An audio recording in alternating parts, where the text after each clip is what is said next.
Well, the country's overall performance in the 2022 National Senior Certificate Matric exams will be released this evening.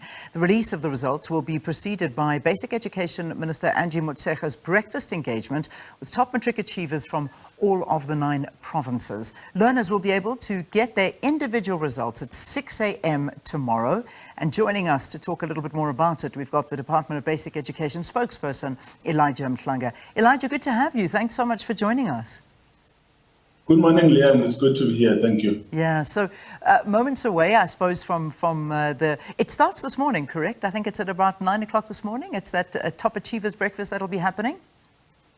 Yes, that's correct. Thank you. Yeah, so good luck to all of the matrics. I know it's a tough, it's always a nerve-wracking time. It really, really is. But I'd like to begin right at the top by talking about the timing of this release. And, you know, there have been many different people talking about the fact that it's so late. I mean, I even saw Professor Jansen coming out on social media and saying he remembers the day when the matric results were out even before the year had ended, the previous year. But now we're already into the school year and we still don't have the matric results. Talk to us about this. Well, Leanne, it's disappointing that you mentioned Professor Jansen because he seems to be missing the point altogether. It seems he has forgotten that he was in higher education. You know, last year in 2022, we released the 21 matric results on the 19th of January, today, basically. And this year is the same thing. And all of this comes from the fact that COVID forced schools to start late. So last year we missed a whole week of schooling. And when schools resumed, we were forced to adjust the program, make sure that there's enough teaching time, but exams started late and all the other processes that follow also started late. And marking as well as capturing and processing, all of those things were pushed back. As a result, we found ourselves where we are today. Unfortunately, you cannot fast forward the process of preparing the results because you need to make sure that everything that you do is accurate and that there's no learner who gets incorrect results. And we ended up with this date today where the minister will announce the pass rate, but the individual results will become available tomorrow. Yeah. It's because of COVID. The impact of COVID is still around, even if you think COVID is over, but we are still suffering from the impact of COVID. This decision, by the way, was taken together with universities who also adjusted their programs. So for a professor who is at a university to make this type of statement is completely irresponsible. Yeah. Well, I mean, I just call up Professor Jansen because that was the one comment that I saw. But I know that there were many other parties. I mean, whether it's politicizing it, I don't know. Whether it be the EFF, I even saw, I think it was Gayton McKenzie making comments. So there have been comments coming from all over the place. But I mean, you know, to take COVID into consideration, one has to understand that. But let's talk about the repercussions of bringing out the results this late and the you know, unfortunate event if a matric student hasn't passed and they would like to do matric again, space for them, what will happen there, getting into universities, all of these delays. I imagine that there are repercussions of a late release. There's none. You see, this particular commentary on this issue regarding the repeat of matric has exposed the fact that some people are not aware that if you fail matric, you do not go back to school on a full-time basis to learn again. It does not work like that. You go and write your exam, which takes place in May and June. If you look at our system now, in the past 3 years, it allows you to write an exam every 6 months. There is an exam that takes place in May and June, and there's another one in November. So those are the opportunities that are used by those that do not succeed. So this concern that they are going to miss out is, in fact, it's untrue on 2 points. The first point is that that person who would have failed would have already gone through the material. They would have already been in school at matric. So even if they were to go back, for example, on full-time basis, it's information, it's content that they've already gone through. except that they did not succeed in certain subjects which make them to fail. But the fact that we don't have people going to repeat full time, it takes away one of the things. But the second point is that we have the Matric Second Chance Support Program, which is for those people who did not succeed or those that are not satisfied with their results, so they can go back and write as part-time candidates. And that's what we've been doing. It's been so for many years now. So for people to pull reasons that are not consistent with the policy, it's actually puzzling. Yeah, yeah. All right. So let's talk about the results this year. Are you able to sort of give us a cheeky glimpse into what we can expect? I mean, I know obviously it's all under wraps, but just in terms of expectations for this year, obviously we started 2022, still lots of uncertainty, but you know, it looked like it was business as usual. Eventually we got things going, but there was a lot of catch up to play, and still a lot of challenges. But just in general, when we look at the matric year of 2022, would you say that this year has been better than the previous years? Well, you know, the preparation for grade 12 exams starts in grade 10. So let's go back. 2020, the class of 2022, they were in grade 10 when COVID hit, schools were closed, no meaningful learning took place. And they did not write exams in 2020 because of the crisis. Then they come to grade 11, COVID is still around, they don't finish the curriculum because of the restrictions that were there. Again, they don't write an exam. They come to 2022, grade 12, the year is a little bit stable, but for a few months, there were still masks that still needed to be worn, there was social distancing to be observed, until a decision was taken later to do away with the COVID restrictions. So on paper, this class is the weakest in terms of academic preparedness because of what they've gone through. The last exam they'd seen was when they were in grade 9 in 2019. So 2020, 2021, they did not see any meaningful learning because of all these restrictions. So that's the context within which these results are going to be announced by the minister today. We need to take into account all those things, that it was not a smooth ride for them. They were the worst affected in history. So any performance that they achieve today should be applauded, especially because there was a huge expectation that, in fact, some even went public to say there was a huge dropout rate, but what we saw in the class of 2022 was an increase by 20,000 of matriculants who made it. Instead of a decrease, we saw an increase of learners coming to matric. So that is also a positive sign, which means this class was resilient and they persevered against all odds to get to the point where they wrote the exam right to the end. And today they are going to hear from the minister how they've done as a group in 2022. So that context should be enough to make us appreciate the little that they're going to get. But of course, the minister will unveil the outcome of all the work that the department put in to support these learners, seeing that they were the worst affected because of COVID, among other things. Yeah, certainly. And when we talk about, among other things, because I mean, COVID is a conversation that'll be with us for a while, it certainly will, and trying to get through the effects of it. But one of the other issues that this class and many other classes have to deal with, and we did speak to it yesterday as well when we saw the release of the IEB results, was the reality of load shedding and the fact that a lot of these learners and a lot of the schools that are out there are dealing with load shedding, and this absolutely hampers education, whether we like to believe it or not. I mean, there are a lot of learners that they cannot learn, they don't have lights, they are unable to perform the way they would like to. Schools then sit in the dark if it is a load shedding, and we had load shedding throughout the whole of December and during those examinations as well. Talk to us about the effects on the exams and the students, and perhaps the results due to load shedding. Yeah, that's an important one. It caused a lot of anxiety, a lot of worry, because things were not smooth. The learning itself was interrupted by load shedding, particularly for those subjects that require reliable power supply.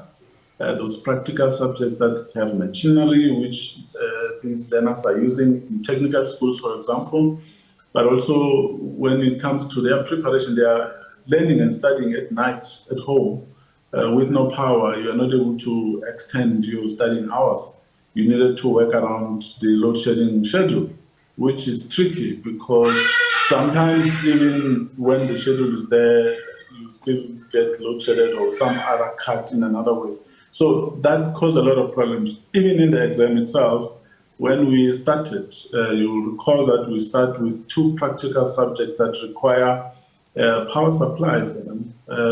There was disruption there. We had to create another date for those candidates to come and write the same subjects because the load shedding had taken place in the beginning. So it's a problem. It's a big problem.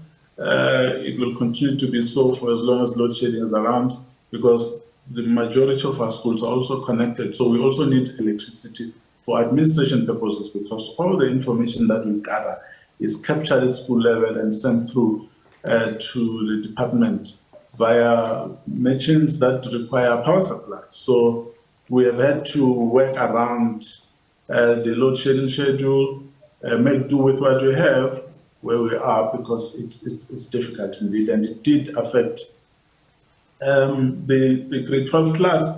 And in fact, we have been reporting on that as a factor that could negatively impact the results. Yeah. That's why we should all be looking forward to the minister's announcement today to say, against all these things, what did the class of 2022 do? Yeah. So these are aspects that we are dealing with, and certainly aspects that are unfortunately out of the hands of the department. And we all know this. We know that we're all struggling with this, and all sectors of the country and the working economy are dealing with this. Yesterday, however, there was comments made by the minister, and if you can indulge us on this, Elijah, we'd like to just get a little bit of clarity on this, because so many people were speaking about some of the words that were uttered by the minister as she was on a walkabout at one of the schools in KwaZulu-Natal as coastal schools opened. I'm going to play it for you, and then perhaps we can have a conversation about this. So have a listen, and then we'll resume the conversation. It's illegal to have asbestos by law, but we're not able to replace them. All we can do is to paint and treat them in the meantime so they're not harmful to learners, and hoping that with time we'll be able to do that. You can see that it's an old school, there's no space, you can't even put sporting field, you can see where we are, there's no playing area. So we have a major problem with infrastructure. It manifests itself in different ways. It's old schools that were built by apartheid, no staff room, no specialist rooms. So this is a big concern, Elijah, when 30 years down the line we're still blaming apartheid. Can we talk about this? Why would we, in this day and age, still be blaming apartheid for the conditions that learners have to go to school in? Yeah, let's talk about KwaZulu-Natal, which is where she was. So in KwaZulu-Natal, you will recall that in 2020 or 2019, there was a flood which damaged a lot of schools. Money was requested from Treasury. I think we requested 800 million or 400 million. We got that money 2 years later. And when we got that money, the flood that happened in April caused more damage to more schools. And the initial number of schools that had been damaged were not fixed by then. And the money that we got, I think it was 400 million, which was not enough to fix even those first batch of schools. And then the flood also caused damage to these to more schools, and those are being fixed as well. So what is happening in some provinces? We find that there are certain areas which are affected by hailstorm or tornadoes almost every year, and but Elijah, Elijah, if I can interrupt you, not once did the minister mention floods, and I understand the floods. She's talking about the legacy of apartheid. She's talking about using the infrastructure that is poor, still from the grounds are too small, the asbestos roofing, which is illegal, that should never be there for children to use, and still blaming this on apartheid. She never mentioned the floods. This is not a school necessarily that is something about the floods. She's talking about apartheid. I mean, this is 30 years ago. We need to fix these things, and it's not things, this is not coming up as new. These are things that have been spoken about. How can learners flourish in these environments? Yeah, if you did not interrupt me, you would have understood what I was But I trying didn't to ask say, you that about the floods, with all while due respect. we I'm want- asking about what the minister said yesterday, and I understand the floods, but that's a separate question. This is an important question we need to address, Elijah. Leanne, what I'm saying to you is that when you want to go forward to eradicate schools with asbestos, you are forced to fix schools that are being damaged today, schools that are in a proper condition, but they're suffering from natural phenomena. Because of that, you are in one place trying to fix what has been damaged today. The people who have been waiting keep on waiting because new damage takes place almost every month. So that's what I'm trying to say, that the new budget that is allocated for you to eradicate the asbestos school gets redirected to the schools which were damaged today, so that education can continue there. Yeah. So there is not enough money to resolve all the problems, but there is work that is being done to fix the schools, especially those old schools that were built of asbestos. There's a number of them But that Elijah, the province is trying to eradicate. indeed. But as Elijah, I'm saying, the floods were last year. That's all I'm saying. The floods were in 2022. It's not that the floods were happening. I mean, surely this could have been fixed before the floods. I'm not talking about today. These are things that have been plaguing us for years and years and years now. The floods happened last year. These have been in place, as the minister said, from the years of apartheid. Nothing has changed. Leanne, the point that I'm trying to make to you is that when the schools are damaged, you then send a request, and this information is there.